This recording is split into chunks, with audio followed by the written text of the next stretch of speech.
Hi there, this is Datila with Rangers of Wrestling being the Wrestling Time Post Show. And for tonight, I'll be reviewing Impact's Bound for Glory. Alright, so last night on Friday, Impact had their 18th annual Bound for Glory event. And on the countdown to Bound for Glory, we kicked things off with the Digital Media Championship Open Challenge. It was Brian Myers versus a mystery opponent. And it ended up being none other than Dirty Dango, or as he was known in WWE, Dango. So he came out working with the new hair color. He came out blonde. Didn't recognize him at first. He looks different as a blonde, I will say that. I think he looks better with black hair. This match wasn't bad. I really liked the super kick, which was followed up by a tornado DDT. The crowd was totally behind Dirty Dango. Myers ended up winning this after he speared Dango, and he followed up with the roster cutter. So no surprise there. I was expecting whoever Brian Myers was going to face was going to lose to him, so no surprise. The main card kicked off with an incredible X Division Championship match. It was Speedball Mike Bailey versus Frankie Kazarian. This match was incredible. I was amazed at how good this match was. I mean, it seemed like Frankie Kazarian had Speedball's number. He really did. There was this one spot where Speedball was on the ring apron, and Frankie Kazarian tried to do the leg drop, but he missed, so he landed on his tailbone on the ring apron. Ouch, that looked like it hurt. I always like when Speedball does a twisting shooting star, which he did here to Frankie Kazarian. Frankie Kazarian ends up doing a clothesline to Speedball, and both men ended up going down. I was surprised when Frankie Kazarian kicked out of Ultimo Weapon. I don't think anybody's ever kicked out of Ultimo Weapon in Speedball's short career with Impact Wrestling thus far. He got him in the chicken wing afterwards, but Speedball managed to get out of that. Now Speedball tries to do Ultimo Weapon again, but Kazarian catches him with a cutter, and then he follows it up with the chicken wing, and Frankie Kazarian is victorious by submission. I was not expecting this at all. I honestly thought that he was just going to be title defense number 10, and he was going to go on and surpass Christopher Daniels. But now that Frankie Kazarian is X Division champion, the possibilities are endless. I mean, I honestly think Speedball gains more by beating Frankie Kazarian in a rematch potentially, or whoever faces Frankie Kazarian would probably get more, because then they can say they beat a legend in the X Division. So I'm really looking forward to another match between Frankie Kazarian and Speedball. We know it's coming since Speedball is going to get a rematch probably, but you have to wait and see. I mean, I'm actually really excited. So I don't mind this title change, but I was shocked because I thought the plan was to have Speedball beat Christopher Daniels' record of 13 title defenses, since they kept bringing it up. But I guess we have to wait and see what the actual plan is. But good match. Good way to kick off Bound for Glory. So then we get a Mickie James promo backstage. She's just talking about how she's under pressure and how she is the torch and she will burn down Albany, and that Mia Yim promised to give it her all. This leads into their match. It was Mia Yim versus Mickie James. This was a good match. I really like the headlock at the beginning. Now Mickie James does a bulldog, where she attempts a bulldog and her knee gives out, and that leg just becomes a target for Mia Yim throughout the rest of the match. But despite that leg, Mickie James is still able to continue. I really like the buckle bomb that Mia Yim did to Mickie James, which was followed up by a cannonball. Mickie James playing games with Mia Yim and she kissed her. Oh, Mia Yim with that eat the feet, but it wasn't enough. And I'm not surprised Mia Yim lost here. I was expecting Mickie James to win. I wasn't expecting any different outcome, because this is Mickie James Sassarotto. I honestly think she's going to go all the way to face Jordynne Grace for the Knockouts title. And then whether she wins or loses, we'll see about that. But great match. Like I said, no surprise there. And then at the end, both women hug. So up next, we had the Knockouts Tag Team Championship match. It was Vex versus Dollz in the form of Taya Valkyrie and Jessica with the CK because she's sick. This match was a good match. I like the matching outfits between Vex. I'm not really going to talk much about this match. If you guys been watching my reviews, you guys know I'm a big fan of Deonna Purrazzo. I was not happy over the fact that Vex lost here. I thought they were going to retain. That wasn't the case. But at least I'm glad that it wasn't Deonna Purrazzo who took the pin. It was Chelsea Green after she got this hit with the sick driver by Jessica with the K. So I think that Deonna's probably taking time off for her wedding and her honeymoon, which would probably be why they lost. I really wish that they had a longer reign. And now that Dollz is tag team champions again, we gotta make sure we reestablish those titles and have a lengthy reign here. We can't go back and forth like we did here. But I'm not gonna talk much about that because I really was pulling for Vex, so we'll see. The Impact World Tag Team title match between OGK versus Motor City Machine Guns. The first ever meeting between both teams. I was honestly like expecting the Motor City Machine Guns to win this. I was pulling for the Motor City Machine Guns. Like, a big fan here. Obviously, Sabin and Shelly working well together. Taven immediately went after Shelly. He cheap shot Sabin. That crossbody to Mike Bennett by Chris Sabin. There was a lot of stuff going on in this match. The Kimura lock that Mike Bennett did on Alex Shelley. Of course, Maria got involved. She tripped Alex Shelley. She grabbed his foot. There was a dropkick to Taven by Shelley, who was placed on top of Mike Bennett. At one point, there was a dropkick to Taven by Alex Shelley, who then launched Mike Bennett into Matt Taven. Maria once again attempted to distract the referee. Mike Bennett attempted to super kick Chris Sabin, but he accidentally super kicked Maria, knocking her down. And then Matt Taven pinned Chris Sabin with his foot on the rope, so the Kingdom were victorious here. So I know that there was reports of their contracts being up in October. So I was very surprised that they won here because I thought the Motor City Machine Guns were going to win. So I wonder if this means they're sticking around more. Or, I don't know, maybe their contract's done by the end of the month. I'm not entirely sure here. But I know that there were reports that their contracts were done by October. So we have to wait and see what's going to happen that. But like I said, I was surprised the Kingdom won. I don't mind them winning, actually. I also like Mike Bennett and Matt Taven. But I was pulling for the Motor City Machine Guns here. So then we had the Kaya Shot Gauntlet. Wow, a lot went down in this. So I'm going to just try to keep some of the main stuff that you need to know. Joe Henry making his Bound for Glory debut at number 2. Eric Young immediately attacked Joe Henry. Macklin came in at number 3. There was a 450 splash to Eric Young and Macklin when Switch 1 came in at number 4. PCO comes in at number 5. He's accompanied by Vincent. This was PCO's first Bound for Glory and his first Collier shot. Savannah Evans entering at number 6. I really, really like that spot with her and PCO. I wish we would have seen more of it, but it got interrupted by Steve Macklin. Johnny Swinger at number 7, with accompanied by Ziggy Dice, and I really like that he power slammed Savannah Evans, and homeboy looked like he hurt his back doing that. I mean, have you seen Savannah Evans and have you seen Johnny Swinger? That's a huge size difference. She's stronger than him. I'm pretty sure she could probably pick up Johnny Swinger easily. So that was hilarious. Tashi still coming in at number 8. Steve Macklin with the cutter to Tasha Steelz. Then Steelz and Savannah Evans go after Swinger, which I thought was hilarious.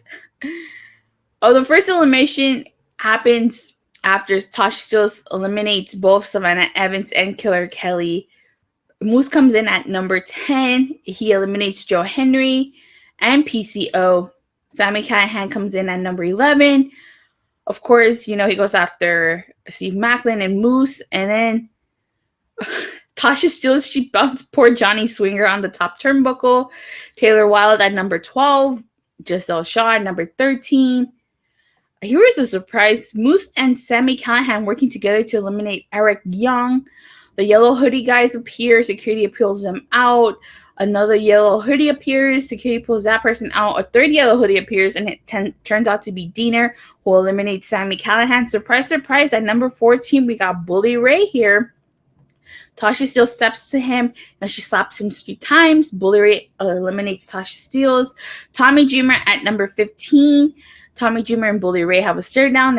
Then Dreamer attacks Moose and Bully Ray attacks Macklin.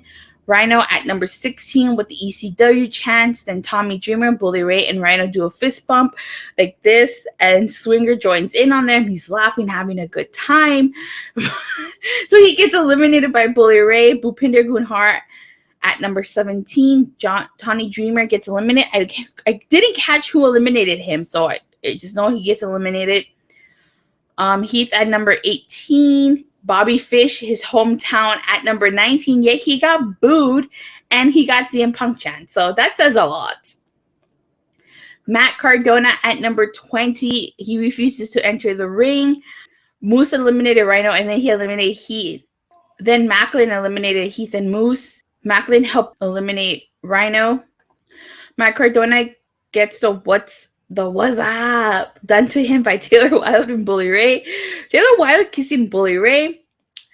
Matt Cardona eliminated both Taylor Wilde and Giselle Shaw. Then Bhupinder Gunhar eliminated Matt Cardona, which I thought was hilarious considering the fact that Bhupinder Gunhar has had issues with Brian Myers, who is Matt Cardona's best friend.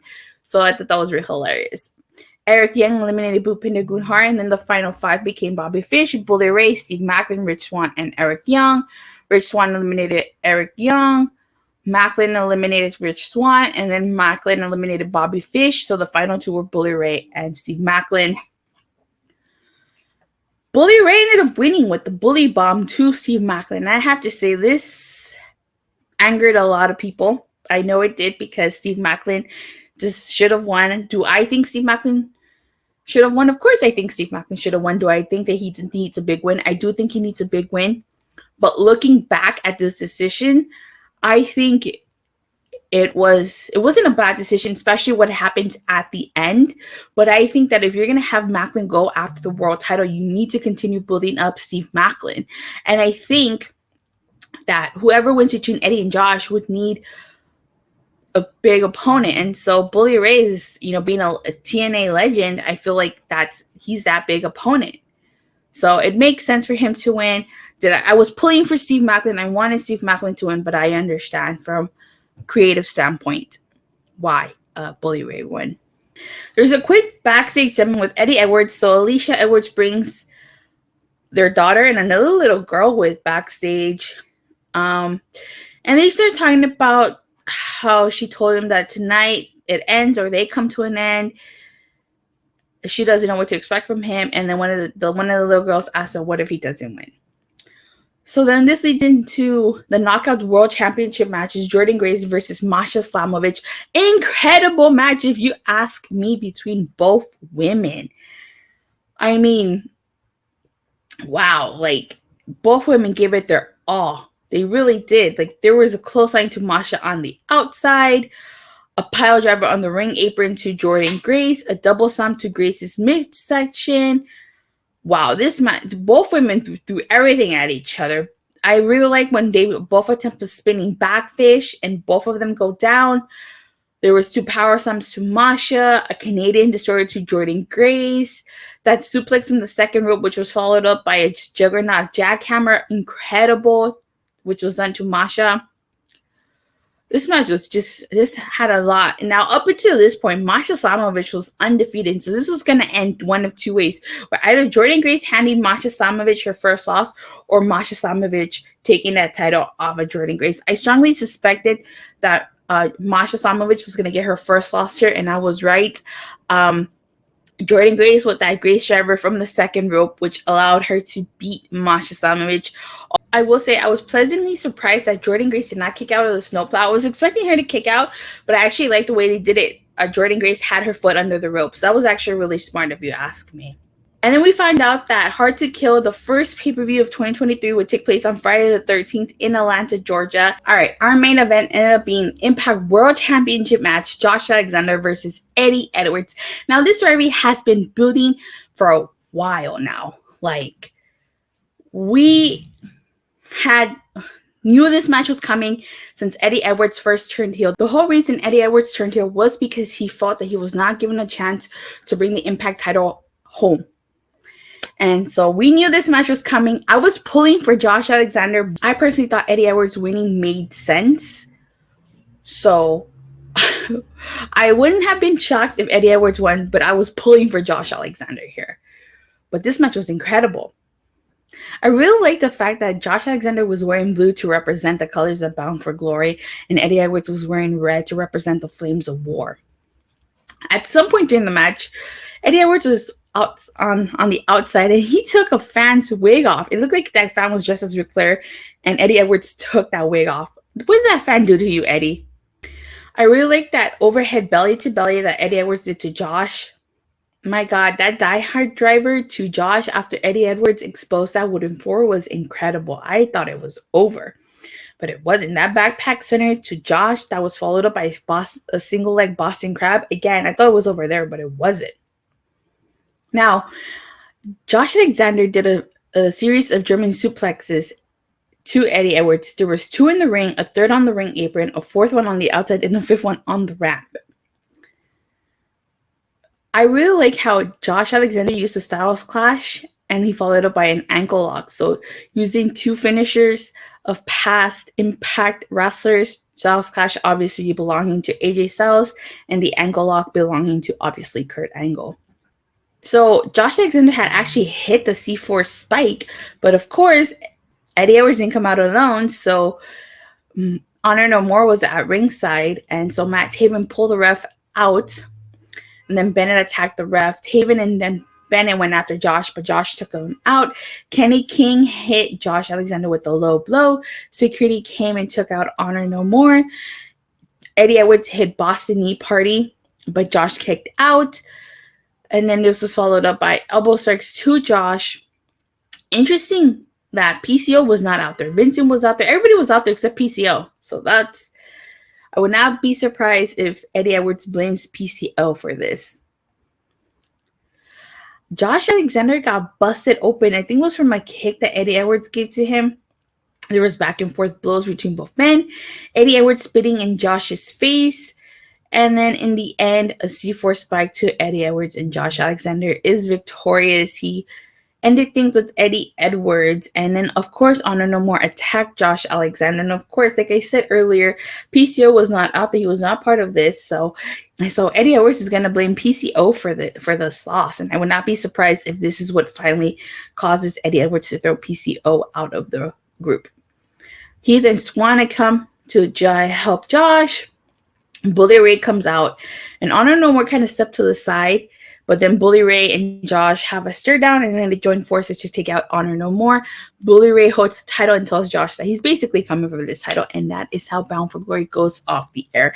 I have to say, this pay-per-view was a good pay-per-view. I actually thoroughly enjoyed it top to bottom. It had its moments. Again, I understand why people were angry at Bully Ray won. A lot of people felt Steve Macklin should have won. But to me, now that I've seen the pay-per-view, it makes sense. You need Josh Alexander to beat a legend like Bully Ray for that title. Now, if Bully Ray beats Josh, we have a problem.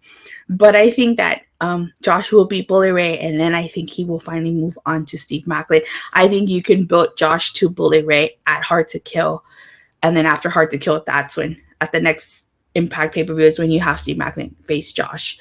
I don't think you can avoid Steve Macklin versus Josh too much longer, but overall, great show. Really happy. People gotta stop sleeping on Impact Wrestling.